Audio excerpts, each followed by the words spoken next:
Buenas tardes, señoras y señores y caballeros.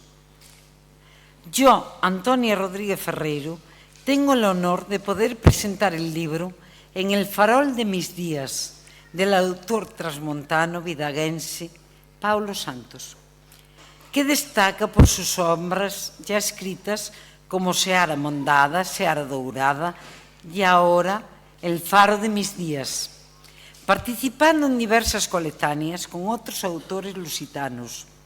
La Justa, primer centenario de la muerte de Eugenio Campillo y Bonifacio Álvarez Teixeiro, y El Benemérito de Vidago. Es un excelente poeta y sublime escritor en donde refleja con claridad la vicisitud de la vida. Pues poseedor de gran talento dialéctico y humanitario, sencillo, directo, claro, un caballero que lucha con su espada, con pluma y tintero, plasmando sus sentimientos, emociones y conocimientos. Es sensible, soñador, forjador de los sueños para una humanidad mejor, enamorado de la tierra que le dio el sol naciente, su infancia feliz. Ahora voy a hablar del farol de mis días como yo lo veo. Mi opinión después de leer: vive como le gusta, adora las montañas, los ríos, refleja sus sueños a través del mismo y de su humanidad. A mi manera de ver, es un despertar de la conciencia hacia la perfección interior, de vivir ciclos indecisos de la vida, de transmutar el dolor de la existencia en la perfección de la felicidad. La falta de libertad que al caminar por las sendas torcidas de la vida conllevan al vacío de esta sociedad. Al leer yo me pregunto, ¿aún podemos rectificar? El poder de tener predomina ante el poder del ser. Las máscaras que disfrazan el monstruo de la pandemia que anula todo el planeta. El amor y perfección al arte, a sus progenitores. La familia es la miel de su vida. Es para mí el reflejo de una realidad actual, los valores del honor que se van perdiendo, la indiferencia, el amor a su tierra, Vidago, y a su aldea. Es la reflexión del mundo interior plasmado en la paleta del pintor en el exterior. Resumiendo, ternura, calor, soñador del viaje a través del interior, al navegar en aguas turbulentas, dominando ese barco para llegar a buen puerto. El farol que ilumina sus vidas en la búsqueda de entender el interior y el exterior que han dejado algún lastre en su lento navegar. Acho que todos deberían ler o libro porque é unha xoia, é lindo e é bonito.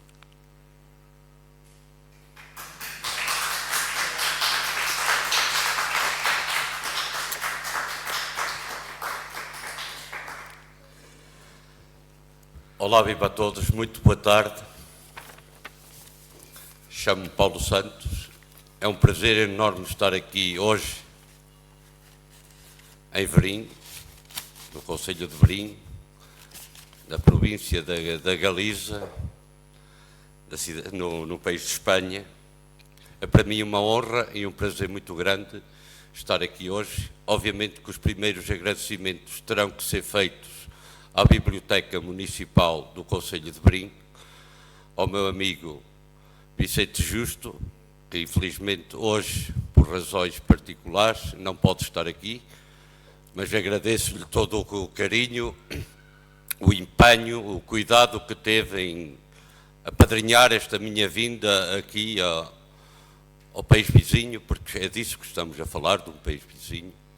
Uma palavra também muito especial para a Aurora, pelos mesmos motivos, e agradecer mais uma vez à Biblioteca Pública de Verim esta oportunidade que dá aos jovens autores contemporâneos portugueses a cruzarem a raia e a estarem aqui a apresentar os seus trabalhos, porque cada vez mais a linguagem é algo universal, a cultura é algo universal, e através da linguagem, esta proximidade da linguagem, vamos abrindo portas, os gallegos para os portugueses e brevemente os portugueses para a Galiza, para os jovens autores da Galiza.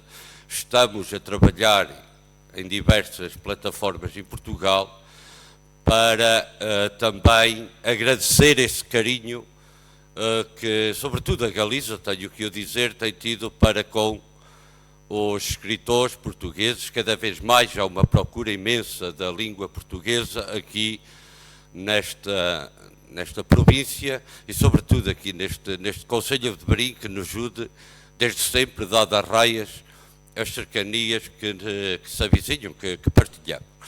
Por isso também um agradecimento à Galiza, ao Concelho de Verim, por nos receber, por nos tratar bem. Mas vamos falar de letras, vamos falar de livros, vamos falar de amor, vamos falar de muitas coisas que estão plasmadas neste livro. Mas antes de começar a conversar, perdoem-me se às vezes eu fugir com a linguagem um bocadinho para o espanhol ou para o portunhol, como nós dizemos em tom de graçola lá no nosso país, porque de facto o português sempre foi alguém que cruzou as raias, que fugiu um pouco do seu ninho, sempre procurou umas vezes por descoberta, por espírito de aventura, por desbravar os mares, procurar novas terras.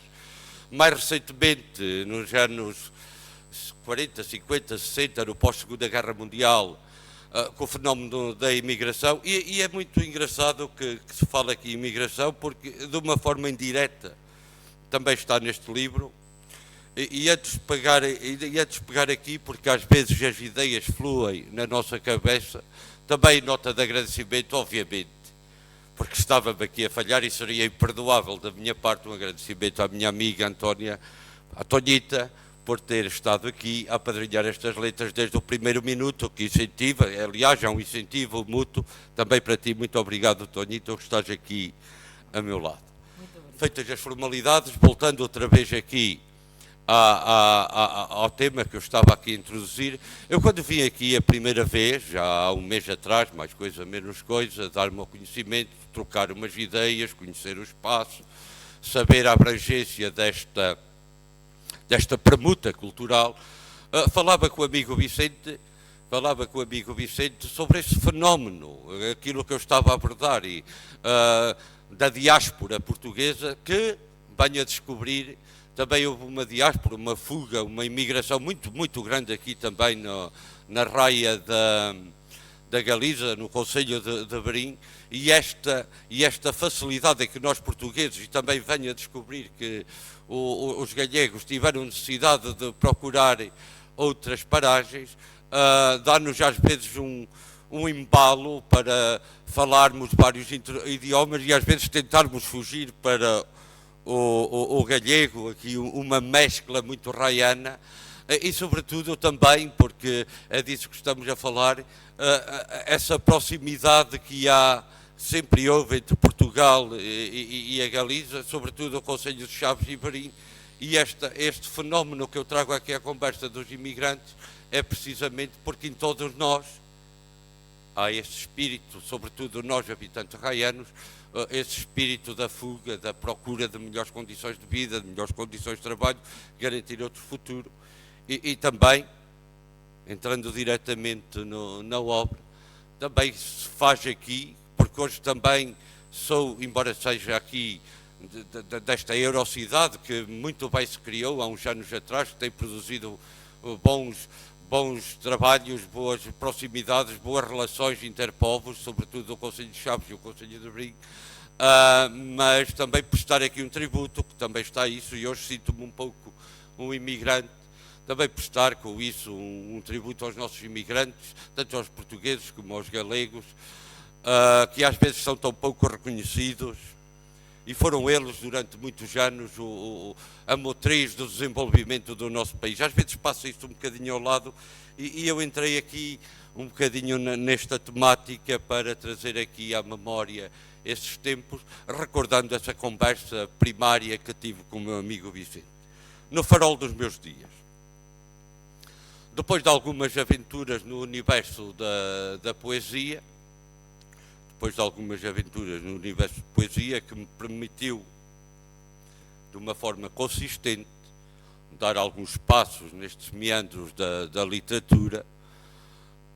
Depois também ter colaborado em coautoria em 2 livros em prosa, mas focados em 2 figuras muito queridas na minha terra. A minha terra chama-se Vidago, que também tem muitos laços com o Verim, desde logo a Rota Termal das Águas, desde sempre, o termalismo. Eu recordo-me porque eu trabalhei na indústria hoteleira desde os meus 12 anos, até que casei, mais ou menos, com os meus 26, 27 anos, e havia de facto, em pleno agosto, uma invasão, no melhor sentido da palavra, dos nossos hermanos, que procuravam Vidago pela sua paisagem e, sobretudo, pelas suas águas. E eu, desde muito novo, que lido com estas realidades, e não vamos estar aqui, por uma questão manifesta de falta de tempo, a recordar também a fronteira, no nosso caso, a conquista da liberdade no pós-25 de abril de 1974, em que alguma pobreza que acercava todo o interior transmontano nos obrigava a vir aqui de muitas maneiras efetivas. Aliás, há relatos e há rotas, não só do contrabando, mas também de outras coisas, outros tempos, mas que nunca devemos perder memória. Por isso, no pós-poesia, decidi-me. Estávamos no tempo da pandemia, havia algum tempo, e eu comecei a dar alguns primeiros passos no universo da prosa. Eu contei esta história ainda no domingo, num festival de artes e letras ali no Concelho de Mirandela, que tive o privilégio de ser convidado. Contei esta história, está ali na plateia o amigo Marcos Barroco, porque ele, cada vez que eu digo isto, ele ri-se. Mas eu sempre disse que eu escrevia poesia porque era um bocadinho preguiçoso.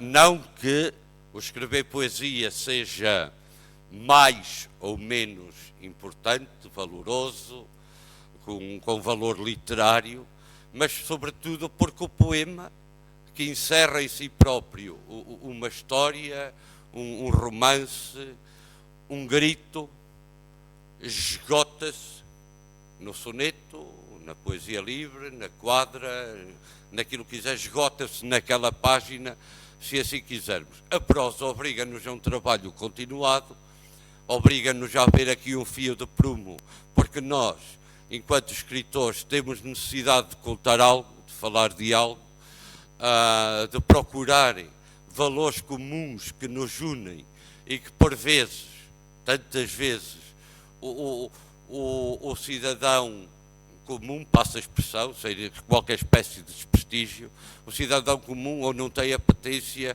ou não tem essa coragem de transpor para a página tudo aquilo que nos preocupa, tudo aquilo que nos alboroça, tudo aquilo que, de uma maneira ou de outra, nos faz questionar a realidade em que habitamos, a realidade em que percorremos, quer esteja no nosso trabalho, quer esteja no nosso cotidiano, e às vezes é importante pôr isso até para a memória futura, que é uma palavra que eu uso recorrentemente nesta obra.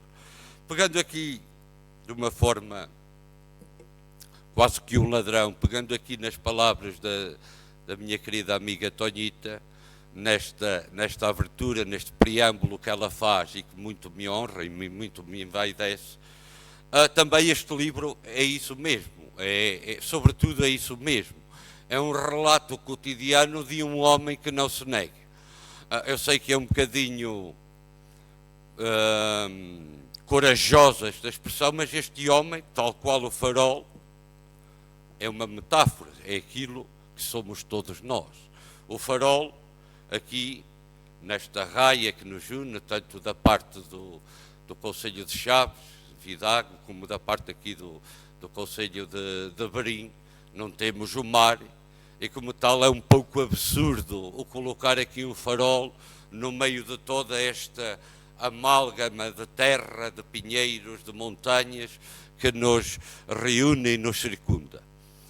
Mas o farol é em si próprio uma metáfora, ou seja, um edifício habitado por almas, por gente, por seres humanos, que ao final da noite, sobretudo, alerta para os perigos, sobretudo nos navios que fazem essa travessia. Os navios acabamos por ser todos nós, porque todos nós cruzamos este mar do interior e às vezes é preciso que alguém, no caso este edifício simbólico que eu imaginei, nos alerte para essa navegação.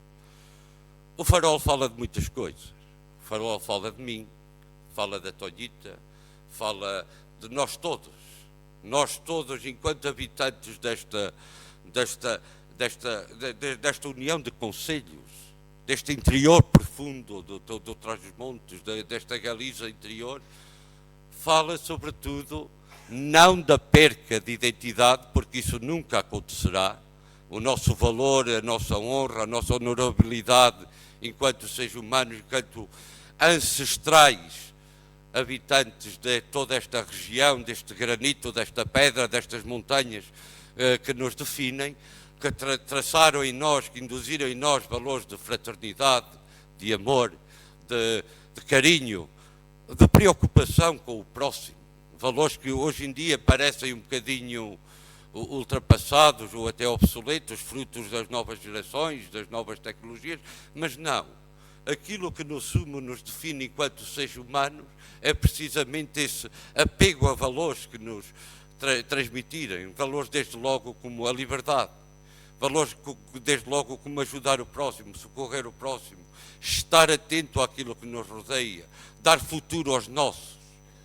E esse farol relata de uma forma linear, ao final no percurso de cerca de 2 anos, quase que um relato, quase que não, é facto um relato diário de todas as observações que eu no final do dia recolhia para mim e depois transpus de uma forma um pouco tímida numa primeira fase para a página e depois de uma forma já mais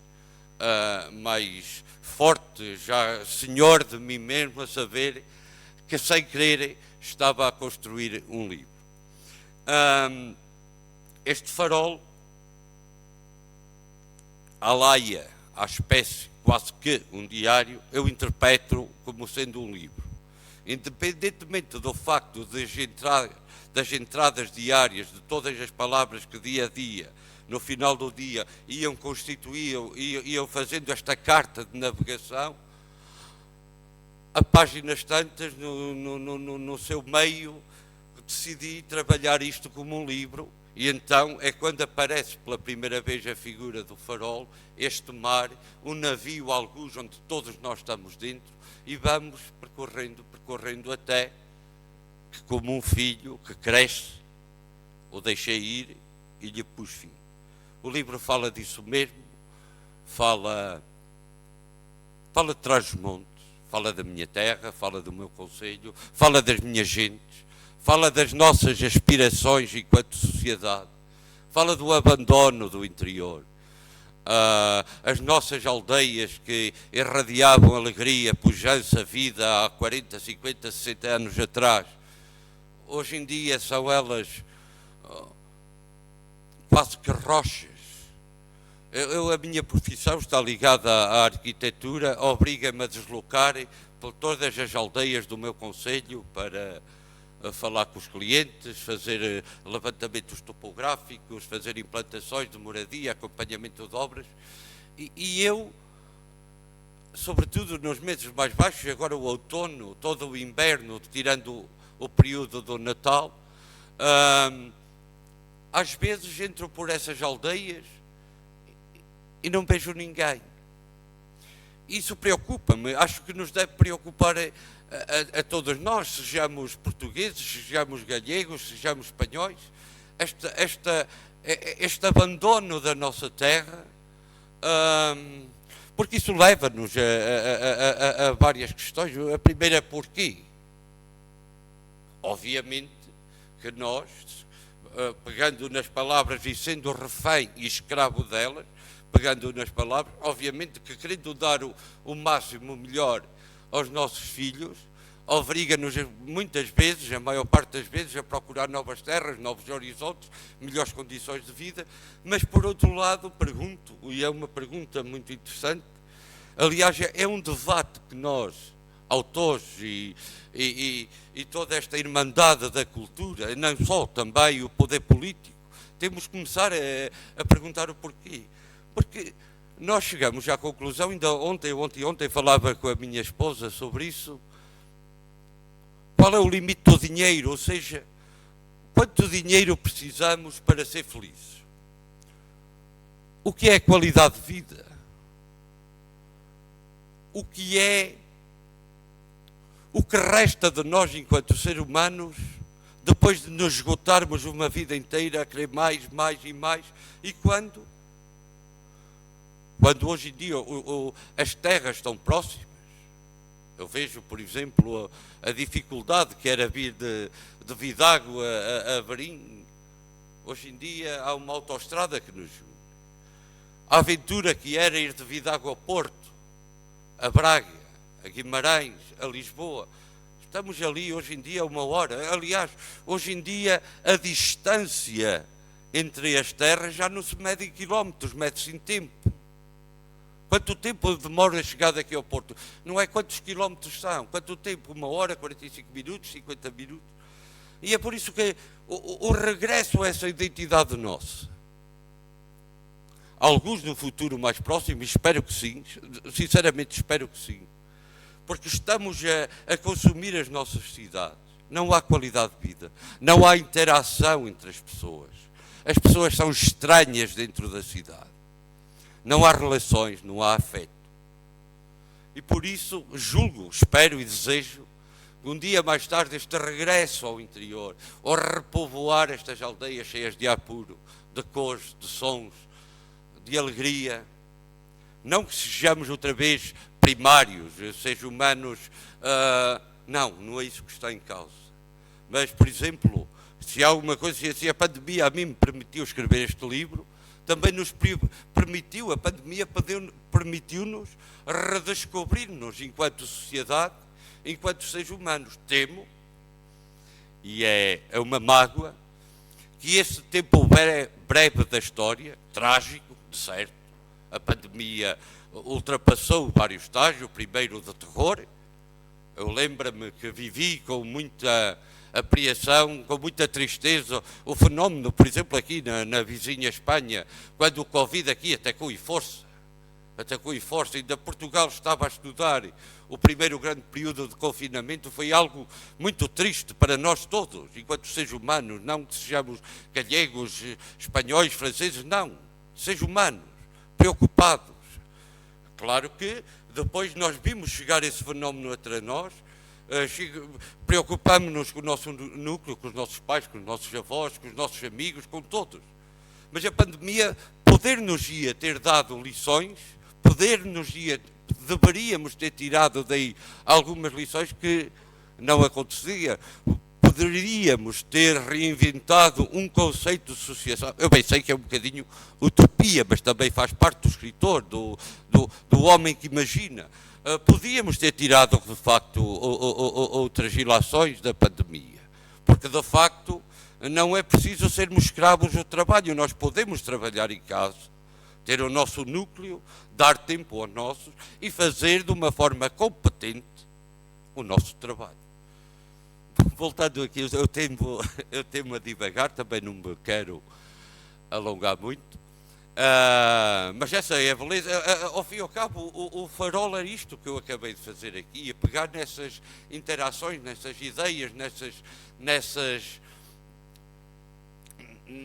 sibilos que a noite me vinha trazendo e ver a minha realidade, a minha terra, o meu concelho, o meu mundo, tal qual ele era, com os olhos que eu, qual faróis, me iluminavam. O farol é isso, um contar dos dias, um contar das nossas esperanças, das nossas preces, das nossas necessidades, dos nossos desejos e, sobretudo, uma mensagem de esperança, uma mensagem positiva, que é aquilo que nós todos precisamos. Sejamos, que haja atos, que haja palavras que nos motivem a envolvermos enquanto comunidade única, aldeia global que nós somos, e pegando nesses vislumbres daquilo que poderíamos ser, fazer algo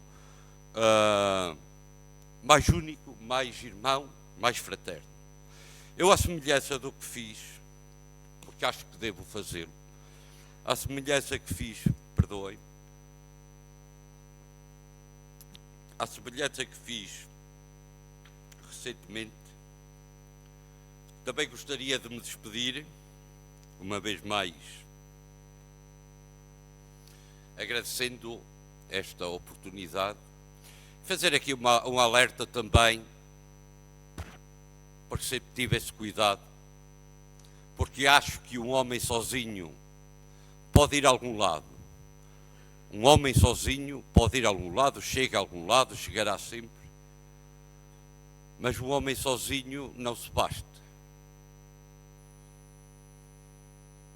Esta ideia de, enquanto nós, agentes culturais, escritores, poetas, artistas plásticos, escultores, ao invés de olharmos para o nosso umbigo, devemos cada vez mais criar laços entre nós. Aproveitar estas pequenas dádivas, porque cada vez mais o nicho da cultura, infelizmente, por falta não de locais ou de iniciativas, mas de falta de aderência, o nicho da cultura começa a se transformar num elitismo. É uma evidência. Nenhum de nós, autores, tem culpa, porque a cultura cada vez mais torna-se algo marginal da sociedade, porque as pessoas, o senso comum, fruto se calhar destas observações que eu fiz aqui antes, as pessoas esquecem-se da nossa vertente cultural. Já não falo sequer em apoiar os nossos artistas, que isso seria uma conversa, seria um tema de debate para outras circunstâncias que não hoje. Mas gostaria de deixar aqui esta ideia que nós, enquanto atores e autores deste universo da cultura, devemos pegar nestes pequenos nichos, estas portas que nos vão sendo abertas. Em Berlim, em Braga, Porto, Lisboa, e nós devemos ir não a reboque, não numa carruagem nesse comboio, mas lado a lado. Uma identidade forte de irmandade, em que não olhando cada um de nós para o próprio umbigo, mas sejamos atores, sejamos agentes da cultura. Termino esta pequena noção dizendo que juntos vamos mais longe. O caminho é esse. Fica aqui esta nota. Vou terminar. Disse-o no domingo. Eu, se há coisa que não gosto, é ler aquilo que escrevi. Acho que essa não é a minha função. Acho que o autor, depois de escrever um livro, tal qual uma mulher carrega no seu ventre um filho, que o estima, que o cuida, que o protege, depois do filho nado, deve seguir o seu caminho, obviamente. Estamos a falar numa idade adulta e passo também aqui essas redundâncias. Mas chega a um certo ponto, o filho tem que seguir o seu caminho, porque essa é a lei da vida.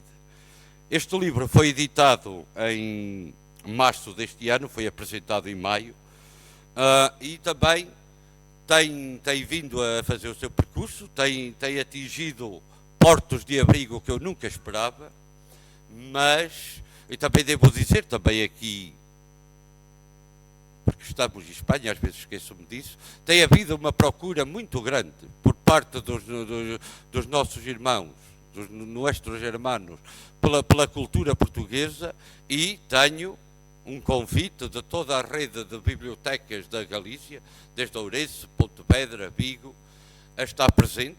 Um convite que muito me honrou, que muito me honrou a estar. Vamos ver se há disponibilidade, não só de tempo, mas logística, a fazer esse roteiro. Em jeito de, não de presente, mas de oferta, de gratidão a estares aqui comigo esta tarde, já fim de tarde, em Espanha. Vou-vos ler um trecho deste meu farol, que espero que vos dê uma imagem do que aqui eu escrevi, e é mesmo com o coração cheio, uma vez mais agradecendo a vossa presença, que eu me vou despedir lendo esta passagem. Foi escrita a 27 de dezembro de 2021, logo após o Natal, e eu vou ler. Já é tarde. A chama viva da paixão que carrega resiste à prece. Fico eu e a tua silhueta. Tu, minha terra, que fomos tantas vezes neste fim de dia o deslizar de muitas histórias, de muitas mágoas, de tantas despedidas, mas resistimos, aqui estamos. Contei os meus dias nestas páginas feitas marés. Acendi, noite após noite, a luz no topo do mundo para que navegassem livres os pássaros e não encalhasse a coragem. Que não te cesse o pensamento, nem o fogo que carregas no ventre, apesar da sua parte fria, porque o fogo por vezes é frio, e os dias são longos e repletos de sombras e enganos. Volto à página em que me deixo em carne, para que nunca me esqueça ou te esqueça na jornada a caminho do sol. Para que um dia te possa contar os perigos a que sobrevivi. A dor sobe e desce como um ninho deslocado. O teu semblante, o teu coração perdido nos confins das horas, aparece-me gravado na areia em que as ondas dançam. Descubro entre búzios e restos de promessas estendidas pela hora. Talvez hoje o dia cinza me lembrasse outros portos de abrigo a que pertence. Ali, tão perto, como as ilhas que os olhos incendeiam. Se me vis partir, entende. A memória é uma tarde de outubro iluminada pela certeza. O amor e a loucura partilhando um quarto nus, numa casa sem janelas nem sentido. O sol de outono pairando sobre os ombros, a anunciar a dança do suicídio das folhas. A memória. No fim parte para dentro de ti. E então